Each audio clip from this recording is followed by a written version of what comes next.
Your invitation reflects both the strong partnership between Bangladesh and the European Union, built on mutual respect and shared commitment to democracy.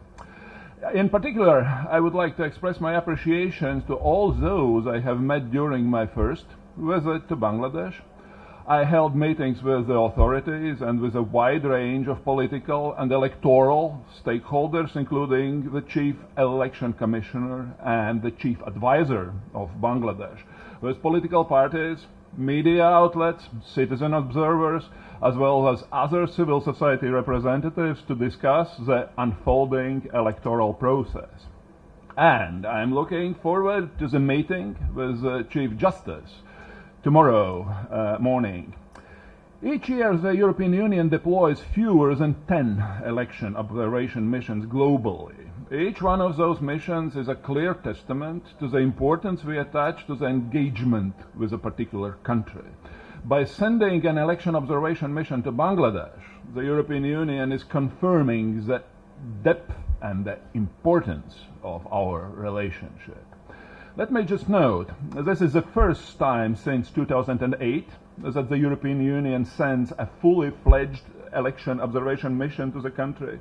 It signifies the EU's firm and principled commitment to supporting democratic values and democratic processes. Let me say a few words about myself. I'm a member of the European Parliament, elected from Latvia. This is my first time in Bangladesh, but not my first time as an election observer.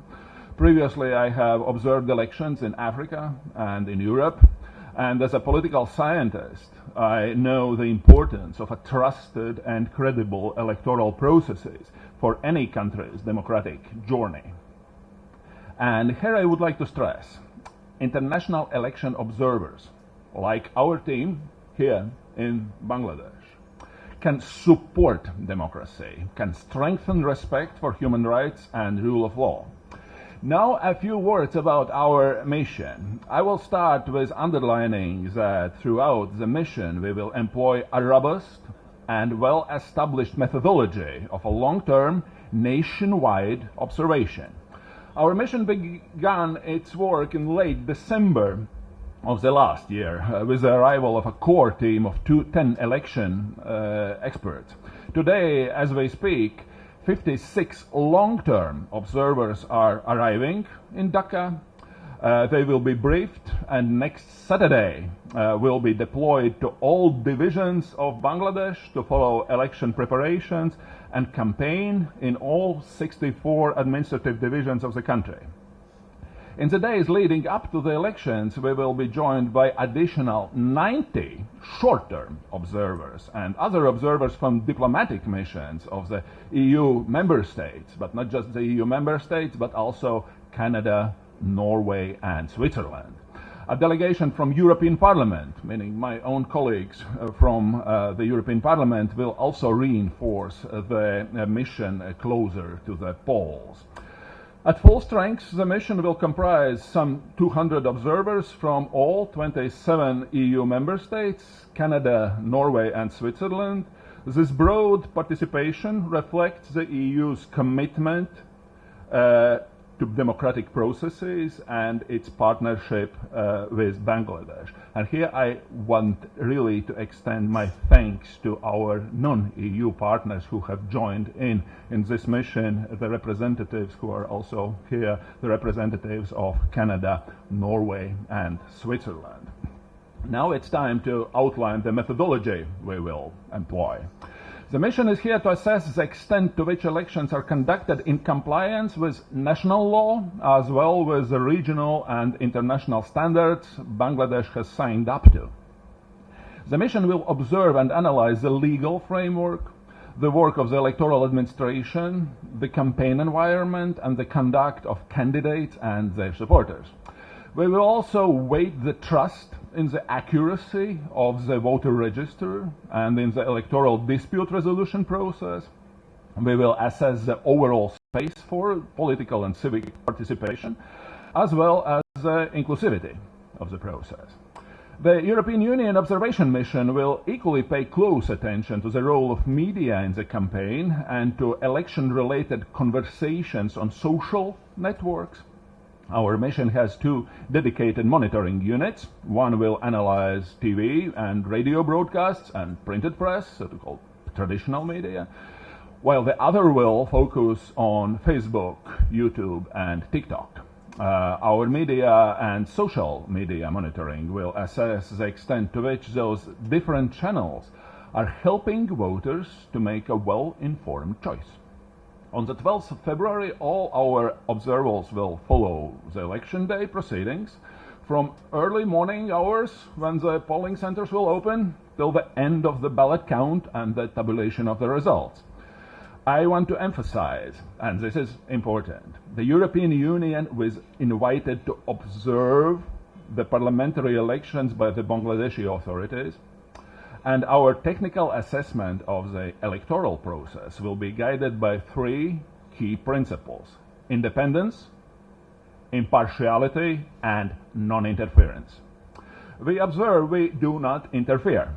We do not administer elections. We do not certify results, and we are not here to rectify any shortcomings.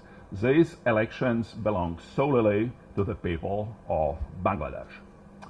All EU observers are bound by a strict code of conduct that requires neutrality and non-interference. We come as a partner, as we say, fresh pair of eyes to look exclusively at the electoral process.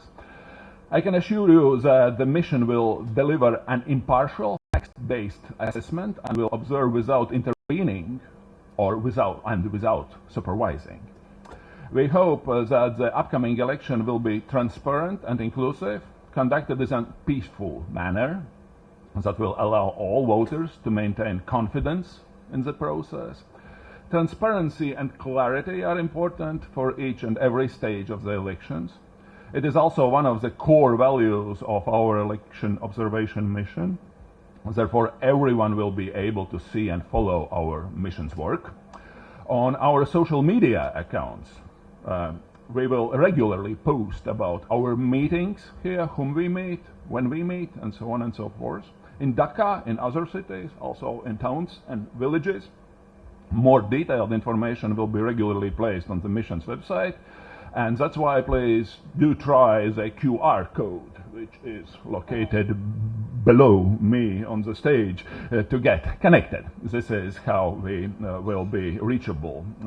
2 days after the elections, on the 14th of February, the mission will present its initial findings at a press conference here in Dhaka.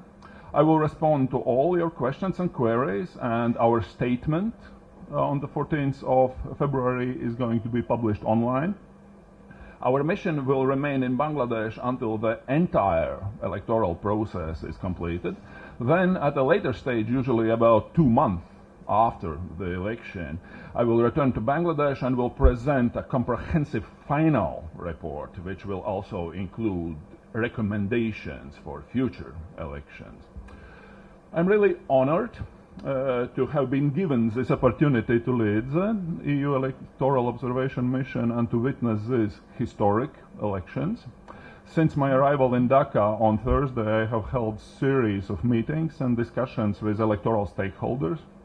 These discussions have been invaluable in understanding the context and preparing for our work. In addition to the meetings related to the elections, I also have talked to young voters who will cast their ballots for the first time. And I also have visited important places to honor and to understand the rich cultural heritage of Bangladesh. My team and I have been warmly received by all our partners here, for which I am sincerely thankful. Let me conclude by stressing once again, these elections are crucial to fortify democratic institutions through the ballot box. Hence, it will be important that these elections are conducted peacefully, in a transparent and inclusive manner, and that all voters and candidates retain confidence in the process and in the outcome. Ladies and gentlemen, The European Union Election Observation Mission will provide a thorough, impartial and objective assessment. It is my hope that our work will contribute positively to the credibility and transparency of these elections and will reinforce the confidence of the Bangladeshi people in their democratic institutions and will strengthen the respect for human rights and for the rule of law. These elections are a significant milestone for Bangladesh's democratic journey. The European Union stands alongside the people of Bangladesh in a spirit of partnership, accompanying and not directing this process.